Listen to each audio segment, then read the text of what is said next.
Good evening, everyone. It's very nice to see you. I think I recognize you from some other talks. It's good to have you back. So, the topic of tonight's talk is the Dharma of communication, listening and speaking.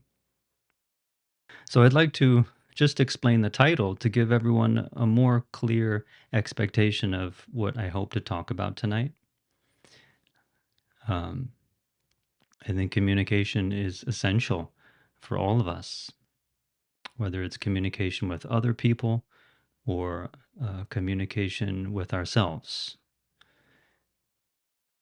The Dharma, the word Dharma, for those of you who may be new to Buddhism, Dharma in this context refers to Buddha Dharma, which is the teachings of the Buddha, but not only the Buddha's teachings, but teachings from teachers and practitioners throughout the generations.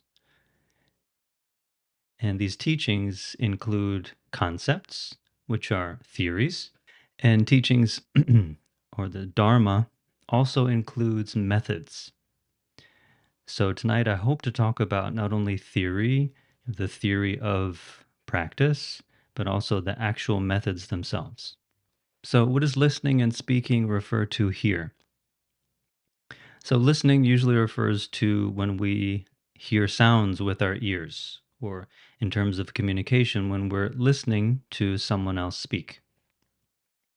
In the context of tonight, listening also refers to a kind of awareness, the ability to experience clearly ourselves, not only what we think, what we feel, but our total human experience. That falls under listening. And then speaking, which usually refers to what I'm doing now. I'm using words to say things and to talk to you. Speaking in the context of tonight's talk also refers to how we express ourselves with our whole body, not only our words, but our body, and how we respond to situations. So, listening and speaking here tonight has a broader definition, which we could say refers to not only communication skills, but a way of being wakeful and responding to the world, which is the basic approach of Buddhism. Buddhism means the study or the practice of Buddha, which means wakefulness, awareness. And in the Chan and Zen tradition, for tonight, I'll just use the word Chan because the tradition that I trained in is the Chinese Zen tradition, or it's the ancestor to Japanese Zen Buddhism.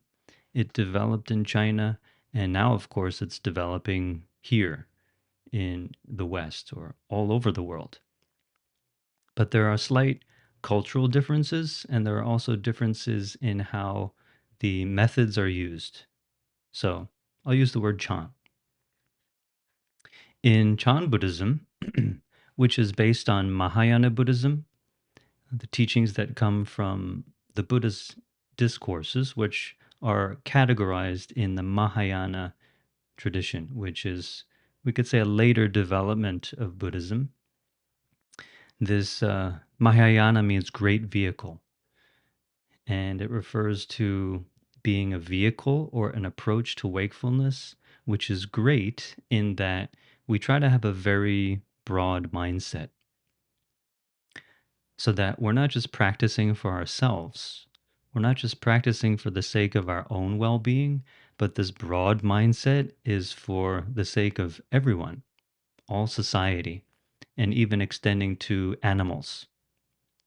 If humans are wakeful and we live careful, mindful lives, all living beings benefit. So, this is the meaning of this great vehicle. It's a compassionate, it emphasizes compassion in this way of practice. In Mahayana teachings, and especially in the Chan teachings, which, if you want to learn more about Chan teachings, the source of them, You can find a lot in what's called the Platform Sutra, the Liu Cu Tanjing. Have you folks heard of that? Okay. So this is the sixth ancestor teacher in the Chan tradition. He expressed the Mahayana teachings in a very simple and accessible way. And he often pointed out that our nature, our our true nature is actually pure. The Chinese is 本性清净. What does that mean? What does it mean that we have a pure nature? It just means that although at the moment we may experience a lot of troubles, a lot of emotional afflictions, difficulties in our lives, and a lot of stress and anxieties that maybe we don't know how to deal with all the time, despite that, this is our experience. This meaning of purity is that actually we can be free from all of this. Even the moment that we're suffering a lot, we don't have to. We don't have to continue to suffer because our true nature is actually free from all of this. Even when we feel terrible, miserable, and even if you felt helpless or hopeless, at that very moment, this teaching reminds us that we can be free from all of this. We can be free from our emotional attachment. Excuse me. We can be free from our emotional attachments, which is always being obsessed with the things we like or dislike. And we can also be free from our conceptual attachments, which are the views and opinions that we hold really tightly, which, because of holding so tightly to our views and opinions, we find ourselves in a lot of conflict, often with other people, often in the midst of communication, because we're so fixated on my view is right and your view is wrong. We experience a lot of conflict, right? Am I alone, or is this universal? We may even experience conflict with the people that we live with. The people we love the most, we may actually experience the most conflict, which is interesting. But how does this make any sense? Why would our nature be pure if actually from moment to moment we suffer and we experience conflict? Well, it's true that this is our experience, but it's reminding us that we are free at heart. Or we could say at heart we're wise. We can be wise and free. And why is that? How does this really make sense? How is our mind pure when at this very moment it's filled with so much conflict and so much emotional disturbance? Well, the idea of purity is based on the idea of what's called emptiness. Have you heard of that term? It's often one of the most confusing terms in Buddhism. It sounds very negative. It sounds like it's devaluing everything. But the word emptiness means that all of this conflict, all of our emotional and conceptual attachments, they themselves are empty of any fixed nature.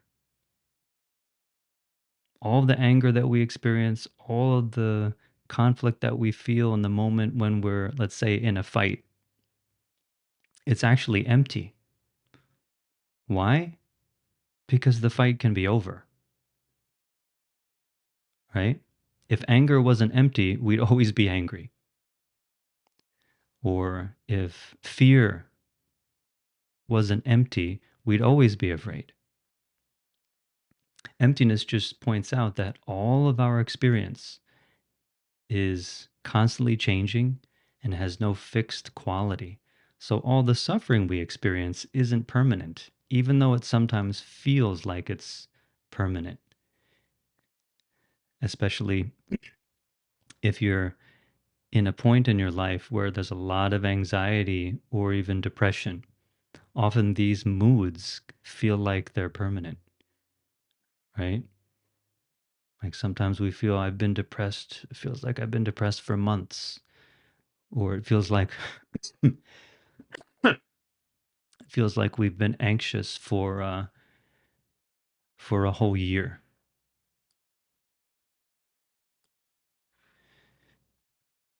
But actually, if we observe closely, from moment to moment, our state of mind is changing. The thoughts are changing and the feelings are changing. So that's why they're empty. They're empty of any fixed nature.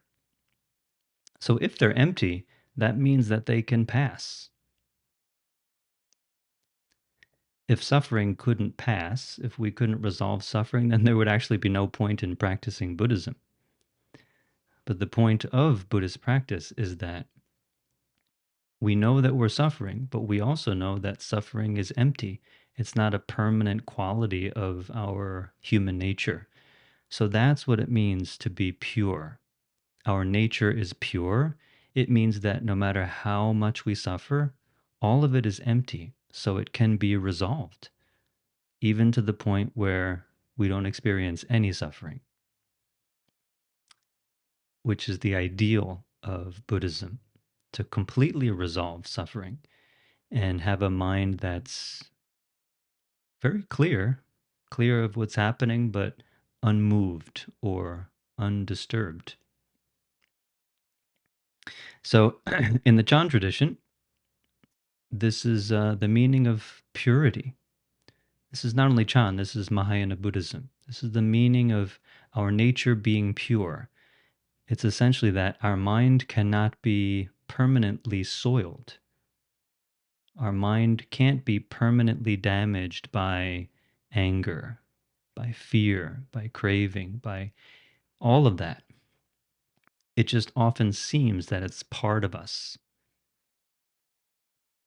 It seems that, oh, I'm just an angry person, or so and so is just an angry person. It seems like it's part of their personality, but really, if we look closely, it's not. It's just a repeating pattern. They're pure. You could think about a person who's uh, you're really having difficulty with, and it feels like they're just permanently going to be our enemy. If we remind ourselves that they are also pure, that the anger that they show will pass. And if we are more skillful, if we are less conflicted, then we can actually communicate more skillfully and resolve the suffering of both of us. So each one of us has this pure nature. It can't be permanently damaged. And this is based on the emptiness. Everything is changing and dependent on conditions. So, in that sense, it's very positive, right? Emptiness is not negative. It's affirming that suffering can be resolved, conflicts can be resolved.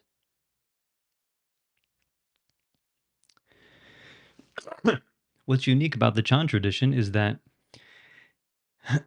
when we have awareness of our attachments, with awareness, we can let them go. So if we're in a conflict because we like something so much, we're just not willing to budge. It's got to be this way. And we're not willing to accommodate or to be flexible. Then then we'll be stuck. But if we have awareness of our attachment to what we like, and if we're willing to let that go, we can become accommodating and flexible in our way of communication. So, what's unique to Chan and Zen is sudden awakening, which means the moment that we can be clearly aware of our attachments and how that makes us suffer, in that very moment, we can let them go. In the very moment of being aware, we can let go and be free and experience that our nature is pure. Maybe you've experienced a little bit of that, being in an argument, and you finally realize that holding on to your opinion is just not going to work. So they say, "Okay, fine. Let's uh, let's find a way to compromise." And all of a sudden, we feel so much better and so much more relaxed and at ease, right? It's not enlightenment necessarily, but we feel a lot better and we've relieved a lot of our agitation and irritation just with that level of awareness. So this teaching reminds us that all of us, at our nature, the mind is pure, and as long as we are aware, as long as we use some method to become aware of our attachments, we can let them go and experience purity and freedom of mind. It doesn't mean we become a pushover, though. It doesn't mean we just give up and let people walk all over us. We still can um, be assertive, but we're responding and we're assertive from a place of freedom, not a place of conflict. So, this sudden insight into our nature is that's the potential that we all have, and that's the unique quality of Chan Buddhism. Sudden insight into our nature brings sudden freedom. And what's interesting is that when we have that freedom, we can communicate so much more skillfully and freely. But Chan also points out that this is not necessarily easy. It doesn't mean that if we're suffering a lot and we have a lot of strong habits, we can just snap our fingers and be free. Uh, doesn't say that. It says we also need a foundation of gradual practice. We also need to work on ourselves. And what do we establish this foundation on? Well, this is the basic practices of Buddhism, what's called the three studies: discipline, stability or concentration, and wisdom. The Chinese is 戒定慧, right? This is the three core aspects of all Buddhist practice in all traditions. If we don't practice day to day, gradually working on ourselves, sudden enlightenment is not likely going to happen. But if we do, if we practice daily, moment to moment, um, discipline, referring to having behavior that's in line with freedom, that's in line with wisdom, meditation practice and mindful living that's stabilizing our mind and our emotions, and also having a clear conceptual map of the practice. If we do this day after day, then sudden insight is more possible. And even if we don't have this thorough insight into emptiness, we're still a lot more free and a lot more skillful in our way of communication.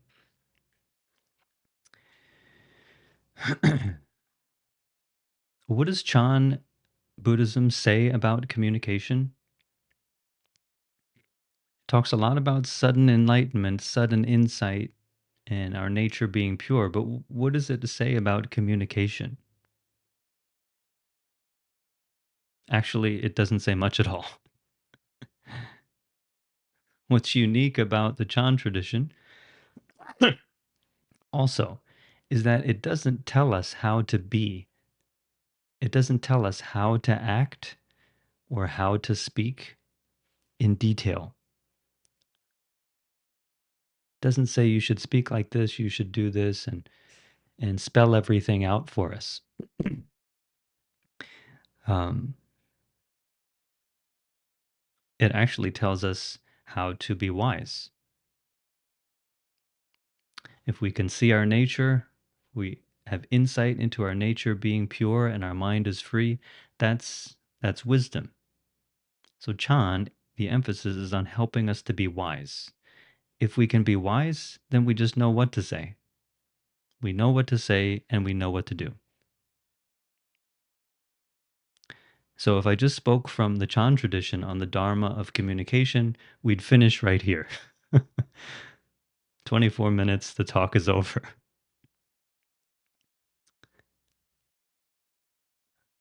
Because really, if we look at, if we base our understanding of communication on the Chan records, the records of the Chan and Zen masters, it may seem very strange. Like all these people have, I don't know, communication problems or something. Some of them are shouting at their students. Some of them are just saying random things that seem not to make sense.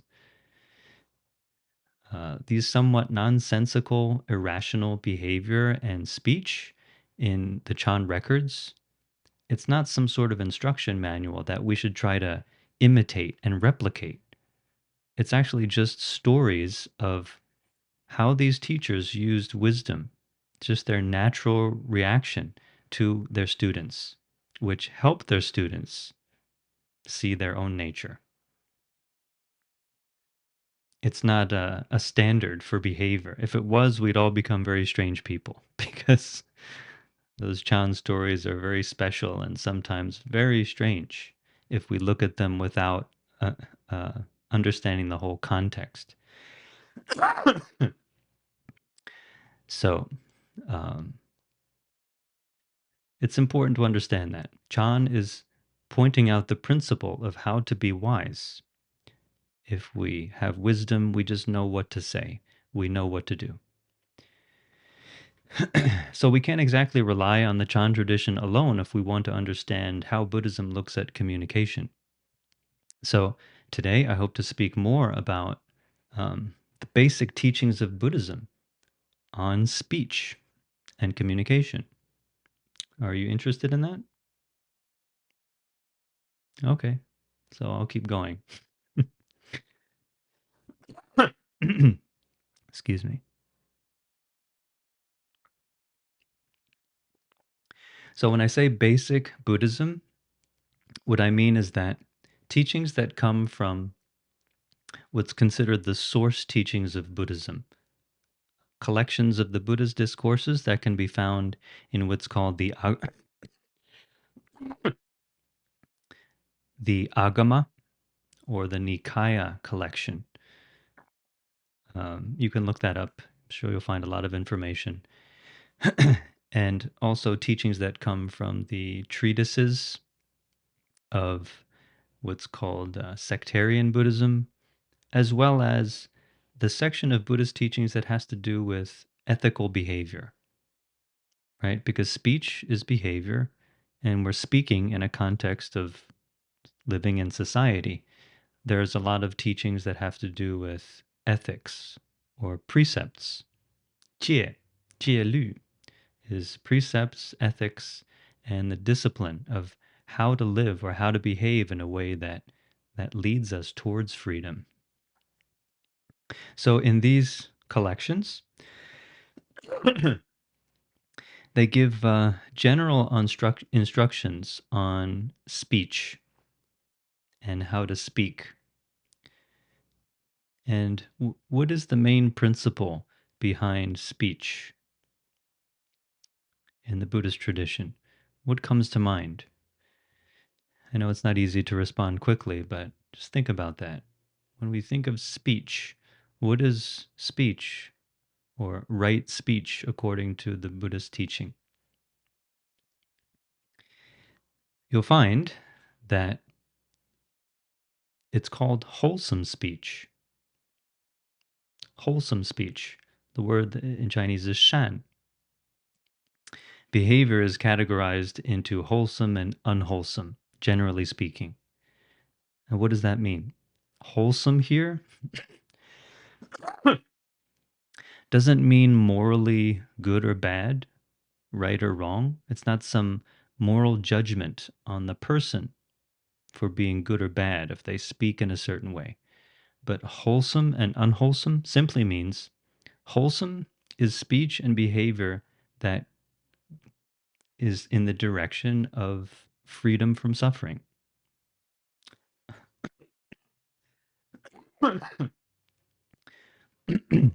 Unwholesome speech or unwholesome behavior is behavior that leads us in the direction of suffering, that leads us in the direction of creating more trouble for ourselves and others. That's the simple approach to it. So, speech that's wholesome doesn't fuel craving. Speech that's wholesome doesn't fuel aversion or attachment to views.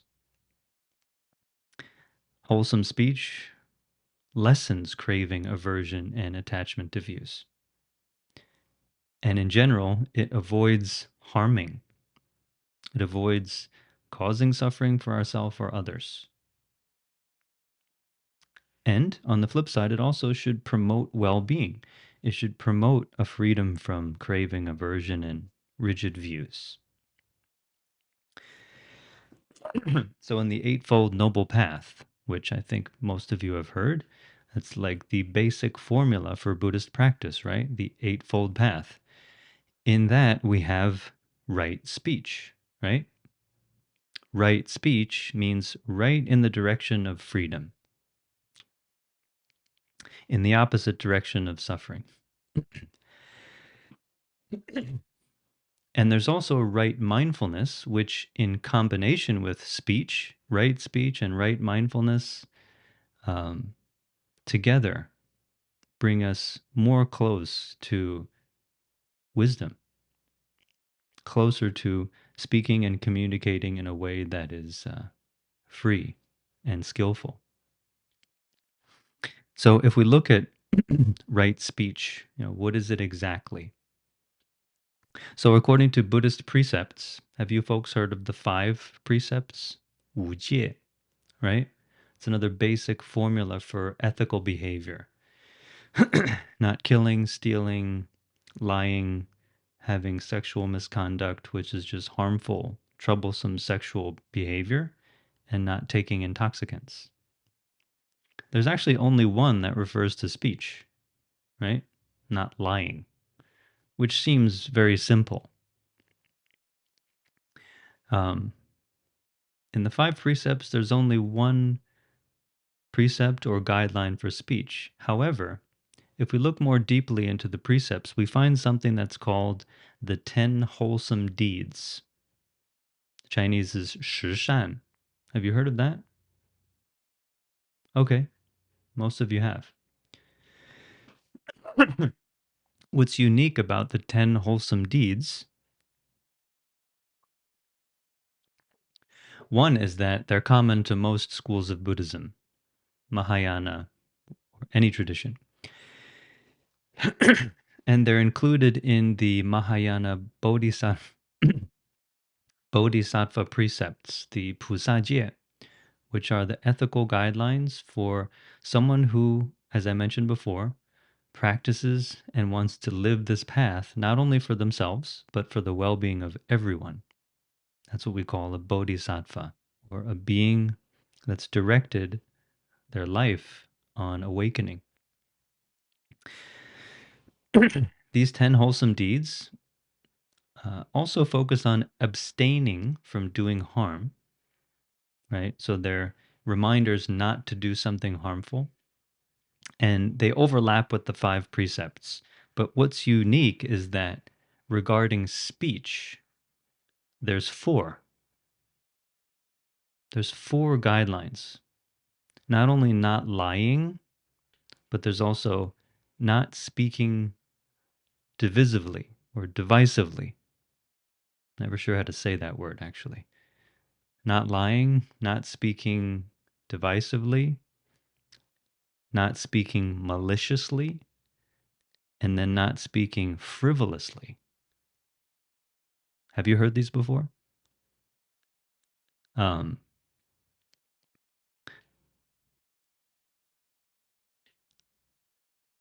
I'm trying to remember the Chinese. The Chinese is 不妄语,不两舌,不恶口，不绮语, right? So I'd like to spend a little time talking about these because they're simple, but at the same time, they can help us reflect on how we speak and to bring more awareness to, is our speech in daily life really leading us towards freedom and peace of mind? Or is our speech actually causing trouble for ourselves and others in ways that maybe we're not so aware? So I'd like to spend some time looking at um, right speech from the perspective of precepts, and then in a little bit look at mindful speech, right?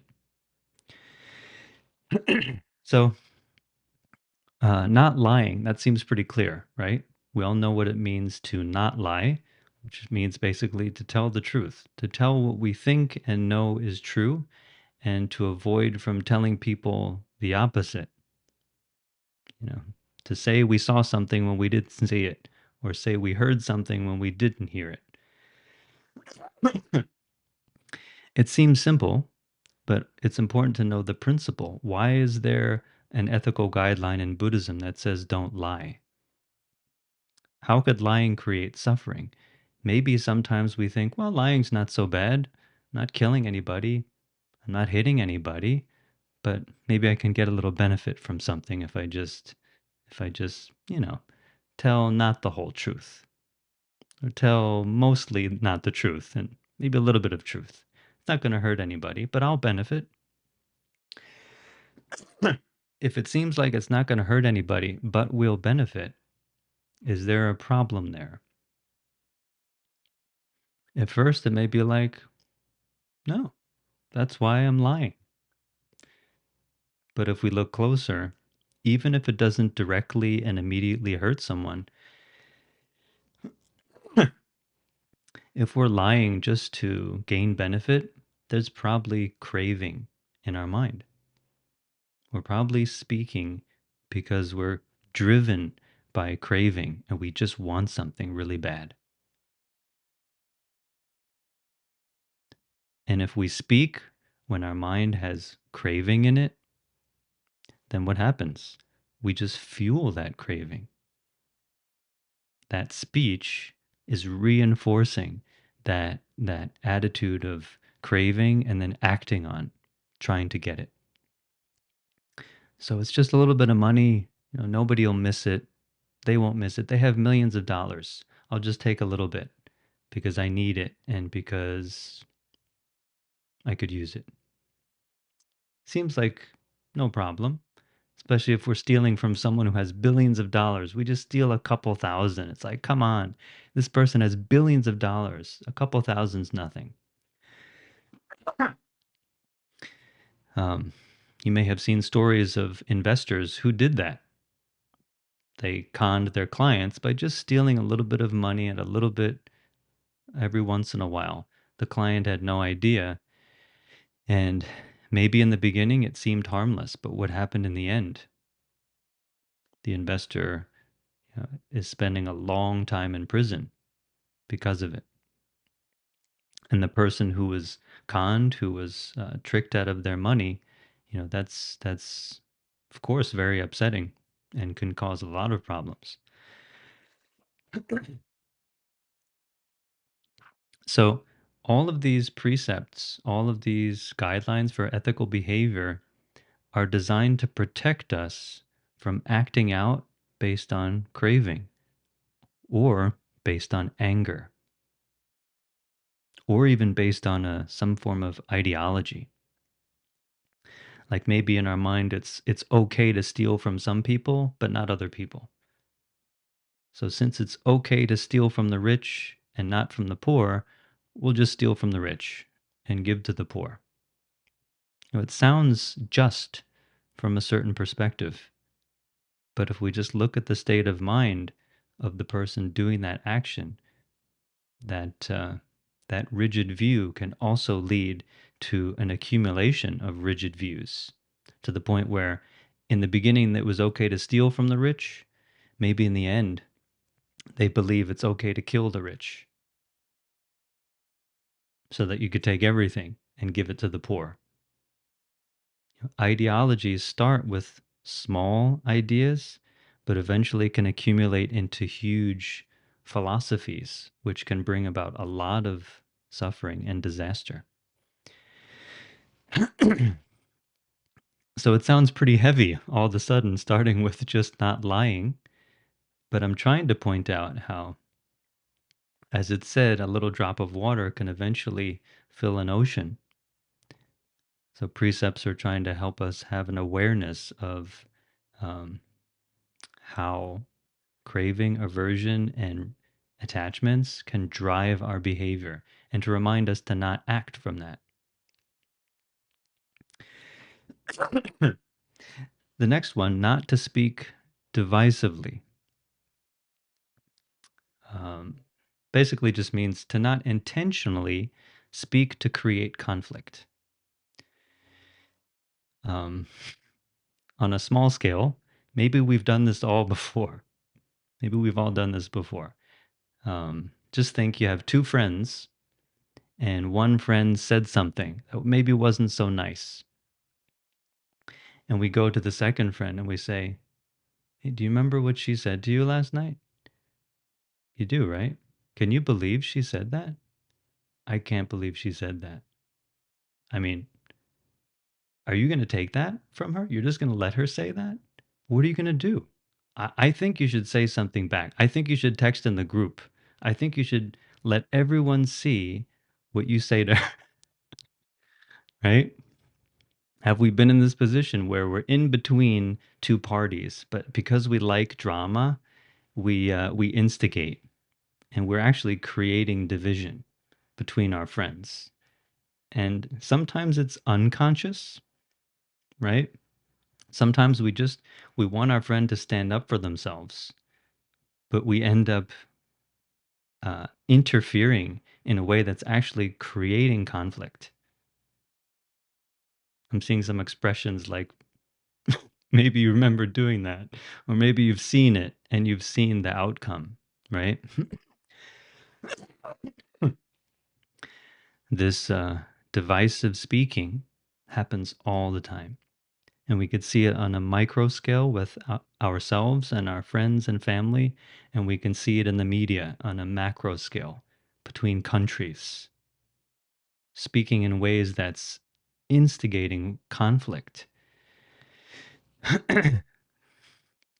So the precepts remind us to not do that, to avoid creating disaster through divisive speech. And then there's malicious speech, which seems obviously harmful.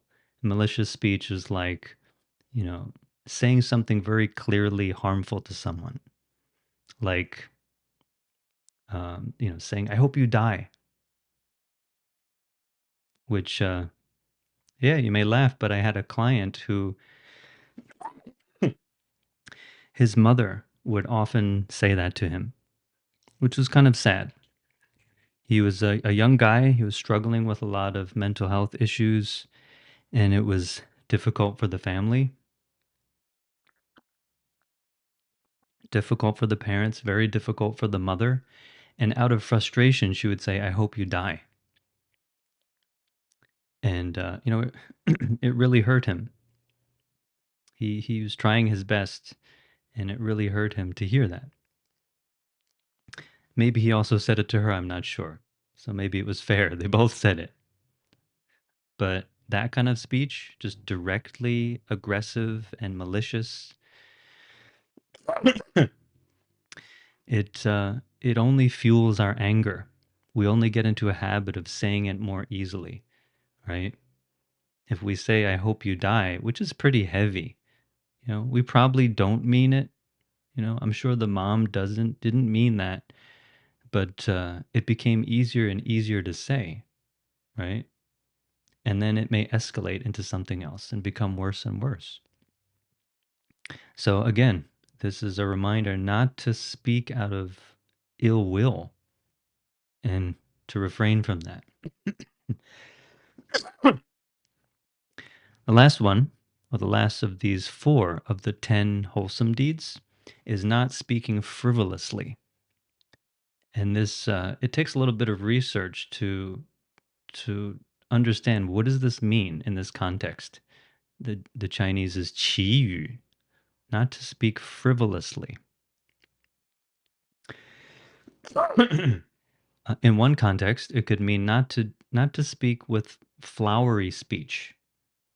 So not to speak and just to try to impress people, to use fancy big words to impress people. And we may think, well, what's the problem with that? Isn't it good to impress people sometimes?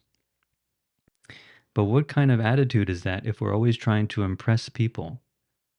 Are we craving attention? Or are we trying to please people? Right? In Chinese, it's called 讨好人. Speaking in a way that's just like really just trying to butter someone up or please them, make them feel good. Why? Because oftentimes we want people to like us, which is a kind of craving, isn't it? We just want attention. We want love so bad that we speak in ways which it's not only flowery, but it may be insincere. We're not saying something we really believe in. We're just saying, "Oh wow, you're such an amazing person." And maybe we have to think a bit. Okay, I said that. Now what should I say next? Oh, because you did this and it's just so amazing. Oh, it's just a wonderful talk. Wonderful job. If it's sincere, that's no problem because it's just an expression of our admiration. But, is it possible that we speak just to please because we crave a positive reaction? We want them to like us.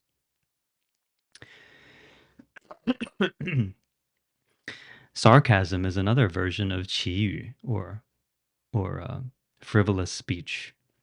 And being sarcastic, right? It's like we're intentionally saying the opposite of the truth, but just to be funny. So, right, if it's like we're in a group of people, we're talking about somebody else, and we say, "Oh yeah, everyone loves that guy," but what we mean is like everyone hates that guy. But we use this sort of playful, humorous, but not sincere speech. It seems like it's not hurting anyone. But what happens if we're sarcastic more and more? Eventually, people won't believe us. They won't even know if we're being sincere or not. And they'll doubt us. And we ourselves may even start to doubt ourselves. What do we believe if we're just saying all this that's not true, but we're just trying to get a laugh? Or maybe we're trying to hide something. Sarcasm, the kind of humor of sarcasm, can sometimes be a way to hide from showing our true feelings or expressing our true thoughts. 祈语 or frivolous speech can also be gossip, which we all know can be really fun, but again, can lead to all sorts of trouble.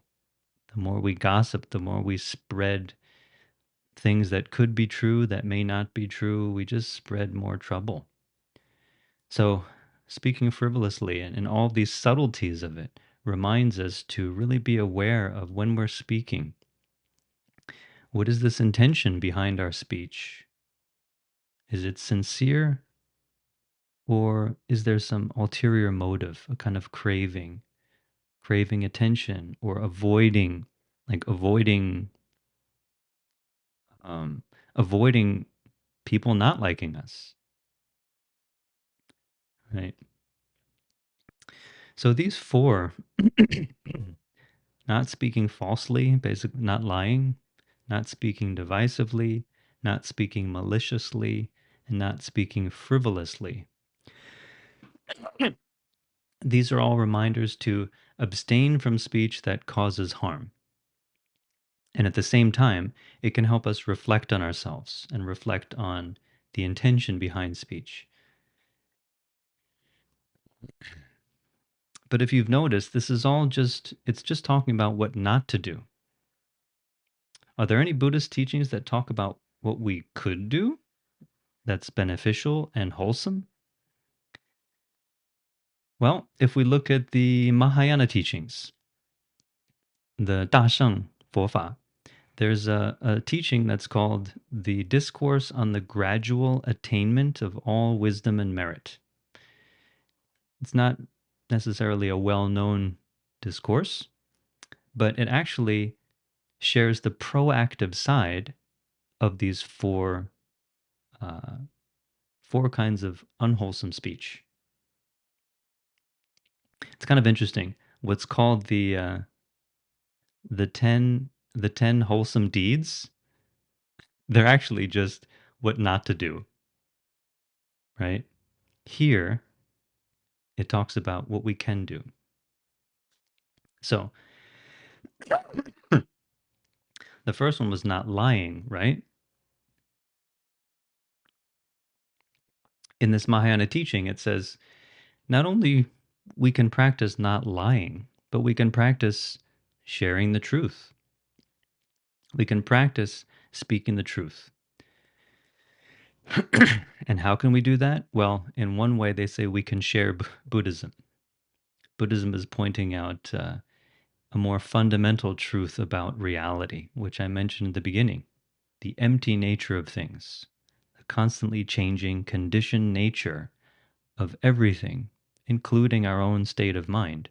If we can understand and see that, we become free and we know what to do. We know how to act in ways that are skillful. So, sharing Buddhism is a kind of speech which can bring about a lot of well being. And we don't have to be like all Buddhist teachers. We could even just remind ourselves or remind someone to to remember that whatever's happening is actually passing. It's not a permanent problem.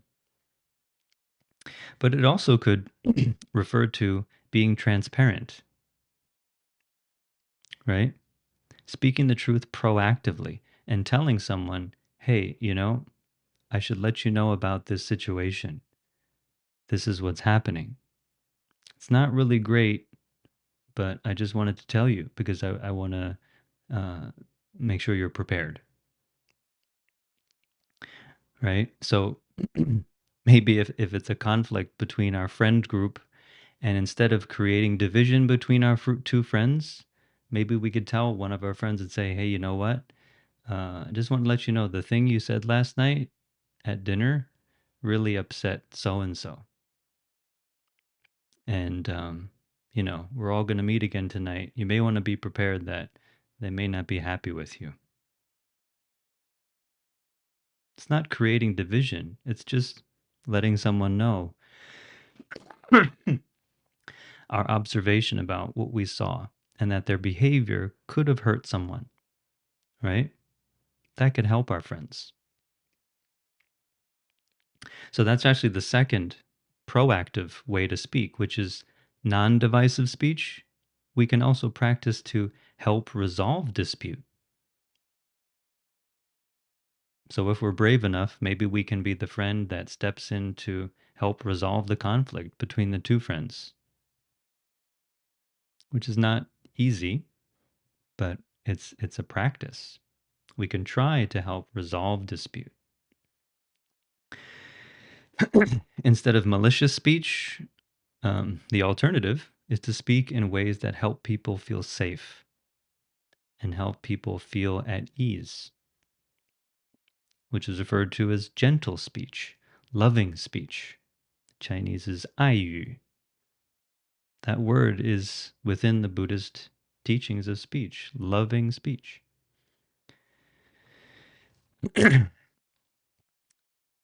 If we see people who feel nervous and anxious and unsafe, even just a friendly, brief word or two can help that person really feel more safe. So if two of our friends are about to get into a big fight and we can see it happening, one friend comes to us and says, oh my God, I'm so nervous. I don't know what to say. We say, don't worry about it. I'm here. I think I'm going to help you guys, take care of this. You'll be fine. It's not much, right? But it can really help someone feel more at ease. And then for not frivolous or idle speech, it says that we should practice speaking in a way that accords with really what we feel and what we do. So basically, being sincere. What do we feel?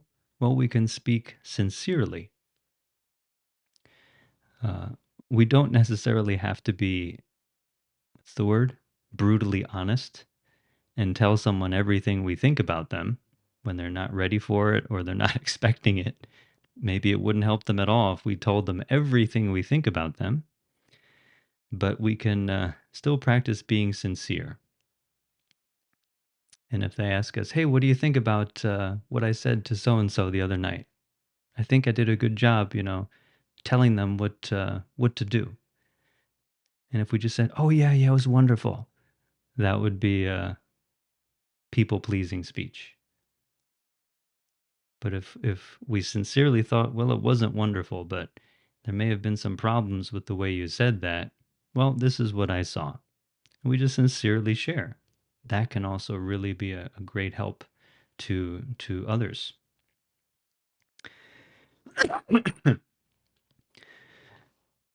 So those are a few teachings on speech, which are based on precepts.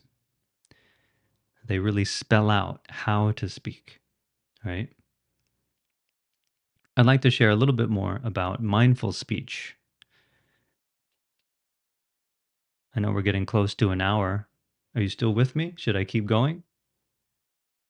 Okay. Okay. So, what is mindful speech? Mindful speech is speaking with awareness that we're speaking, which may seem like a no brainer. But is it possible that in our daily life, we often speak with not much awareness that we're speaking? We may be doing one thing and speaking at the same time. We're cooking, preparing dinner, and talking to someone at the same time about what our friends said to each other. We can't believe it as we're chopping the vegetables. I can't believe what they said to each other. Can you believe that? Hey, where's the knife? Is that mindful speech? Driving and speaking, which I mean, maybe sometimes we only get a chance to speak when we're in the car, but really, if we're driving and we really need to pay attention, it's not going to be as mindful as if we sat down together and we just discussed. We didn't do anything else but sat down together and talked about problems or shared uplifting things. I think a lot of us, including myself, we have a divided attention. Maybe later on someone will be listening to this talk on a podcast as they're talking with somebody else.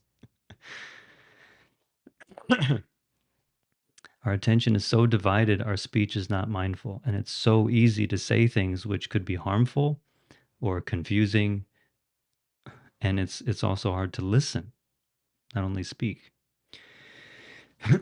So mindful speech and listening is where we just speak or we just listen and we're fully aware of speaking and fully aware of listening. When we do that, we can actually slow down and really listen to each other and really speak clearly. That's one benefit. The other benefit is that we can actually relax because if we're not speaking mindfully, we often carry all of our agitation and anxiety, or maybe it's anger, with us. We don't even realize it, but we may be speaking to one person and we're carrying all the anger from an argument that we had with somebody else. We don't even realize it. Someone asks us, hey, what are we going to have for dinner tonight? We're going to have pizza. It's just we don't even realize that any word that comes out just comes out nasty if we're not aware because we're carrying, this argument we had with us. When we slow down, when we pay attention to speaking and listening, we can relax. And when we relax, our speech totally changes, right? Have you ever done a meditation and then you get up and you happen to like meet a family member and you talk to them and maybe even your own voice sounds very different because you're so relaxed? Or maybe they say something like, "Whoa, what happened to you? You know, you look like you're floating on a cloud or something," because we're speaking in a way that's probably much more gentle and well paced as opposed to hurried and anxious and in a rush to just speak. So mindful speech has so many benefits. Clearer communication, speaking and listening, and we feel so much more at ease. We help other people feel at ease when they hear our voice. People will probably be more willing to listen or communicate with us if we're relaxed, right? If we have this sense of ease about us. And if we have that mindful way of speaking, we won't speak too much or too little. It's easy to speak too much when we're not mindful. So if we're really excited about something, we could go on and on and on and on and on. It's like, wow, this is great. I got to tell you this story. This happened, and these two friends, they were fighting, and we go on and on and on. And the person's already like they've lost attention minutes ago. They're trying to show you by rolling their eyes or scratching or looking around, but we may not realize it because we're so absorbed in our own story. It's hard to know when to stop, right? If we're mindful, we know how much is enough. We know how much that person can absorb because we can see the signs of their on their face, on their body, and maybe they even said something. If we're not mindful, we miss it. If we're mindful, we can see more clearly how much is enough. And also, we don't want to speak too little, which could be a problem of some Buddhists, especially people who like to meditate a lot, who like to sit in silence. Maybe their problem is not talking too much, it's talking too little. So that when they hang out with people and socialize, they're just practicing silent illumination, not saying anything, just observing people in the conversation, strangely, very quiet in the corner. People are wondering, is this person okay? No, he's a Buddhist. I think they're all like that. They don't talk. If we like silence too much, the silence of meditation, we could be attached to that and have an aversion to speech. This is myself. When I first became a monk, I was many years ago. I was a monk. I was so psyched to finally have all these conditions for practice and meditation, learning from a Chan master and from the community. I just didn't want to talk. I just wanted to meditate as much as possible. And if I wasn't meditating, just shut my mouth and use the method, which kind of sounds good. Right? Speak less, just practice, keep your mind aware of the present moment. But I took that to mean somehow that thoughts and speech are bad. Speech and thought, it's all just bother. It's all just annoyance. So I became well, everyone was very nice to me still, but I was like the weird guy. I was the only white dude. It was in a temple in Taiwan, but I was also the super quiet guy who just didn't like to talk. So everyone they were respectful and nice because I was new, but they were also not so sure about me. And they were afraid that I was like angry all the time. And only after a while did they ask. They were like, "Changwen Fashi, 是不是很生气啊? Say, you're like angry about something? I was like, no, I just want to practice the method. I want to get enlightened faster. Eventually, I realized that speech is not a problem, especially if we speak skillfully at the right time and with loving speech and even with humor that can help people feel more relaxed and comfortable. It took a while for me to realize that speech is okay and that if we speak mindfully, it's not a source of suffering. If we speak mindfully, it's a tool for relieving suffering. So, with mindful speech, we, we wouldn't speak too much or too little. We know what's the right amount. We have a better sense of what's the right amount. And what's unique about mindful speech is that the more we speak carefully, especially in situations where like we're with the people we're most comfortable with. So just think, who are we most comfortable with? Probably close friends or family. It depends, but I'm sure there's some people we're more comfortable with. We may have a tendency to just like speak without being too aware. The English phrase is speak without thinking, but it actually means speak without being aware of what we're saying and how we're saying it. And even for me, when I'm around family and close friends, I have a tendency to maybe tell too many jokes or to be too silly or to kill a joke to the point where I'm the only one laughing. Everyone else is like, all right, that's enough. That's enough. I wouldn't do that in public. I wouldn't do that during a Dharma talk, but it's easier to do when I'm especially comfortable. If we can practice mindful speech when we're especially comfortable, being aware of what we're saying and the intention behind our speech, we become very aware of our thoughts and very aware of our feelings. So it's not just that the mindful speech has an effect outwards, but being mindful of the speech, we're even more mindful of the state of body and mind that we have, feelings, thoughts, and intentions. And the more aware we are of these intentions, as I said in the very beginning, with awareness, we have freedom. If we're aware that we have this anger and it's about to drive us to say something harmful, if we're aware of it, we can relax a bit.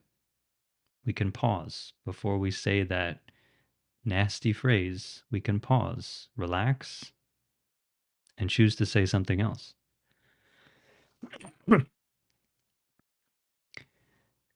We can either choose to say something loving, or we can just choose to express what we feel. And this is where I'd like to conclude today, just with a little bit about skillful communication, which is not talked about in this detail in Buddhism. But if you're interested in communication skills, like the techniques of how to communicate better, this is something that I've benefited from my counseling profession and counseling training, which is therapy and mental health counseling. We're trained in communication skills, which you can also learn without having to go through counseling training. But if you're interested, to look into different forms of communication skill. And for example, I'll just mention two. One communication skill is, you may have heard this before, it's active listening, right? What is active listening? Well, part of active listening is just having some sort of reaction to what someone's saying. Instead of just having a deadpan face, right? We say, "Oh, yeah, yeah, yeah, I know what you mean." We react and we show them we're listening. But there's also a kind of active listening that's even more intentional, which is called reflecting. reflecting thoughts or reflecting feelings. And what does reflecting mean? It just means that we verbalize what we heard about their thoughts and about their feelings. So if someone says, they tell us a long story about what happened with their friends and how there was this big argument, we can reflect back to them, wow, that sounds like a real tough situation with them fighting like that. We just kind of summarize everything they said, or just summarize that we heard what they're talking about, right? We don't need to get into too much detail, but we just reflect or summarize their story. That's reflecting thoughts.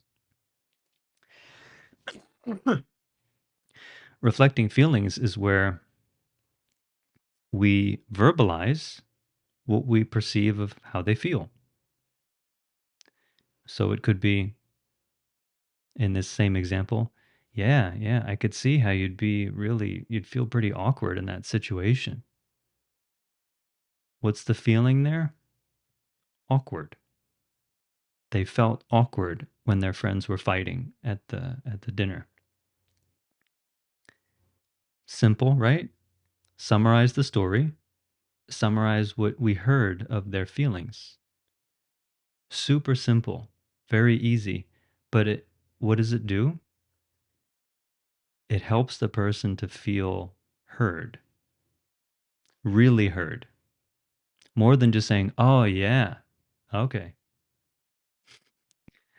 "Oh yeah, okay." What does that mean? It may be like, "Did you hear what I said?" But if we say, reflect their thoughts, reflect their feelings, they really feel heard and they feel loved. They feel like we care about them. It's such a powerful technique. And if we just rely on Buddhist practice, this is not, explained clearly in the precepts. If we rely on our own wisdom, like the Chan tradition just teaches us how to be wise, if we rely on wisdom, but maybe we don't have that much wisdom yet, we may not have the response of reflecting their thought or feeling. We may just say, like, uh huh, and have this very Zen look. Hmm,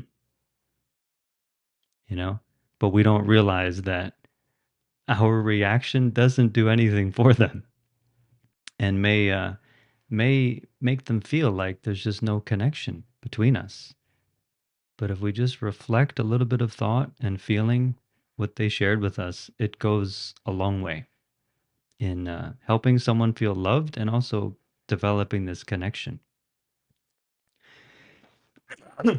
The other skill, very briefly, is just expressing our feeling, which may seem, again, like a no brainer. But my observation of not only myself, but many people that I work with professionally, clients, coworkers, and just in daily life, I found that a lot of us are good at talking about what we think about things. Some of us are really good at explaining our views, telling stories, but a lot of us aren't very good at sharing how we feel. And that's a huge missing piece to the story of our life. It's a huge missing piece of our experience that we're not sharing with people. So if we make a practice of sharing our feeling, again, at the right time and the right place, we may tell a story, but we could also say, yeah, when this happened, I felt so sad.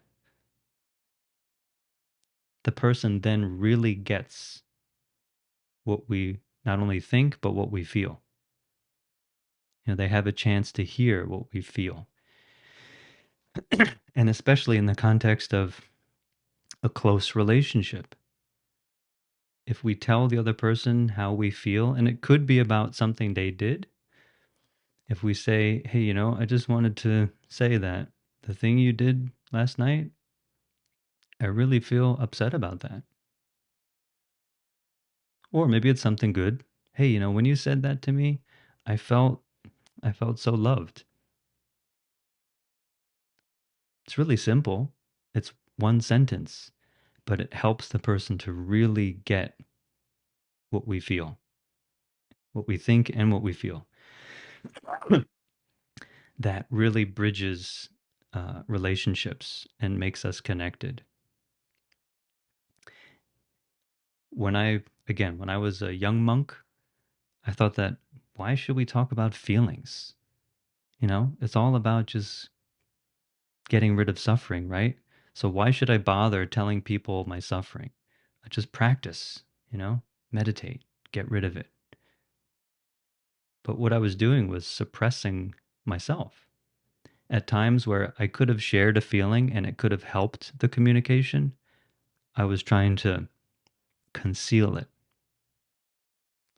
and even trying to be without feeling.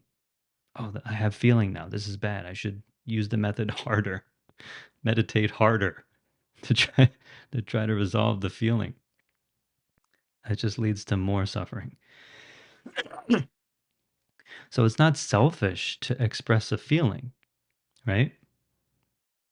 If we go around all day just talking about how I feel, oh, I don't like this, oh, I like this. Yeah, okay, that's a bit too much and can be self-centered. But if at the right time we share, hey, I don't feel comfortable with this, we can resolve a lot of problems. Because if we just tell them what we think, hey, I don't think this is going to work. And what do they say? Oh, it'll work. Don't worry about it. Oh, just do it. Don't worry about it. No problem. We're not going to get in trouble. Just do it. I'm telling you. The boss said, just do this and just do that. Nobody will notice. Some people are really good at arguing and they could debate whatever thought we have, but no one can debate our feeling. If we don't feel comfortable doing something, we can say, I'm sorry, I just don't feel comfortable doing this. That's it, right? There's no debate. They could say, oh, come on. Why do you feel that way? Hey, this is just how I feel. I don't feel comfortable. And this can come up with a lot of ethical decisions at work or in our life, right? So, expressing feelings, whether it's uh, unpleasant feelings, pleasant feelings, we communicate a whole lot more about ourselves and we can prevent a lot of harm and also bring about a lot of benefit, a lot of deepening of relationships. So I just wanted to share those two very simple kinds of techniques. And if you're interested, you could do more research.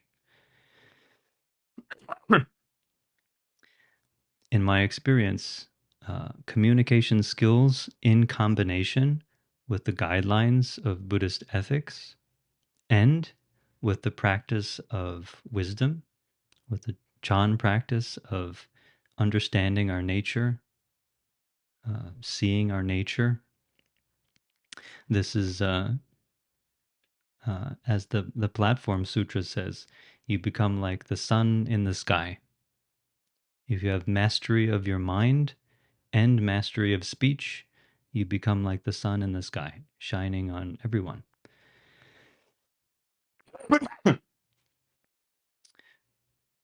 So, to conclude, the more aware we are of how we speak, the more aware we become of our whole being, our body, our feelings, our mind. And we can practice gradually through using precepts to remind ourselves how to speak. And we can also practice suddenly. The moment that we use our method of practice, in that very moment, we suddenly have an awareness of our state of mind. And we can then choose to respond in a more wholesome way and in a more skillful way. This is just to share with everyone about some ideas of the Dharma of listening and speaking.